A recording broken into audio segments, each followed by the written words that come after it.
Joué-les-Tours, deuxième commune d'Indre-et-Loire en termes de population avec près de 36 000 Jocondiens, ne veut plus être considérée comme la banlieue résidentielle de Tours. Pour les municipales, 4 candidats sont en lice. Tout d'abord, le maire sortant, Philippe Le Breton, PS, 51 ans, cadre à la Banque de France. Il brigue un nouveau mandat avec un projet et 2 grandes lignes directrices. Première direction, la proximité. Nous avons appelé ça l'ambition de la proximité parce que c'est une exigence de tous les jours. La rénovation du patrimoine, le travail sur la voirie, les espaces verts, les équipements publics. Offrir aussi une solidarité à nos aînés, la sécurité à nos concitoyens. Et puis deuxième grand thème, l'avenir. Se projeter dans l'avenir avec une nouvelle zone d'activité sur Joué-les-Tours pour y apporter des entreprises et de l'emploi, l'arrivée du tramway et également donc une extension de la commune sur le sud avec une ambition de développement durable, d'énergie renouvelable, de transport et de déplacement. Face à lui, à droite, 2 candidats. Tout d'abord, Frédéric Ogis, 34 ans, dont la candidature a été reconnue par l'UMP, poulain d'Hervé Novelli, dont il occupe le local pour sa campagne. Pour lui, le projet phare, c'est le cœur de ville, les commerces et la proximité. Mon travail va se porter sur une campagne de terrain, et une campagne autour de la proximité vis-à-vis des Jocondiens.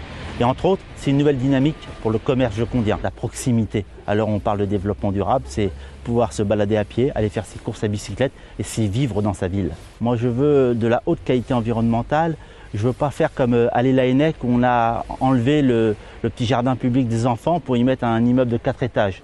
Juste parce qu'il y avait besoin, soi-disant. Moi je dis simplement qu'il faut réfléchir les projets, faire une concertation avec les Jocondiens avant de lancer des nouveaux projets immobiliers sur la ville.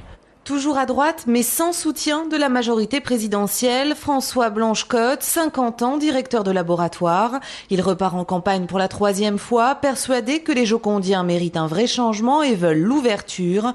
Lui aussi met en avant la proximité et le lien social. Ce qui est au cœur de mon projet, c'est effectivement de faire renaître un centre-ville à Joué-les-Tours, d'avoir une vraie correspondance entre le nord, le sud, et c'est aujourd'hui un des projets phares de l'équipe municipale que je présente. Faire revivre Joué-les-Tours, c'est aussi non seulement le commerce, mais c'est aussi un projet sur l'habitat dans lequel je voudrais qu'un certain nombre de personnes puissent trouver tous les niveaux sociaux dont on a besoin, à la fois accession à la propriété, à la fois du locatif et évidemment du social pour que les jeunes puissent y accéder facilement, puissent être aidés à progresser dans notre vie.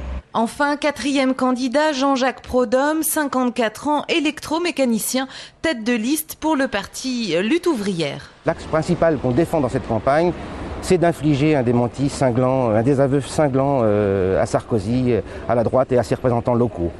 Pour décrocher le fauteuil de maire à Joué-les-Tours, ce sera donc un combat entre 4 hommes, 4 candidats, 4 profils, mais une seule grande idée, celle de la proximité.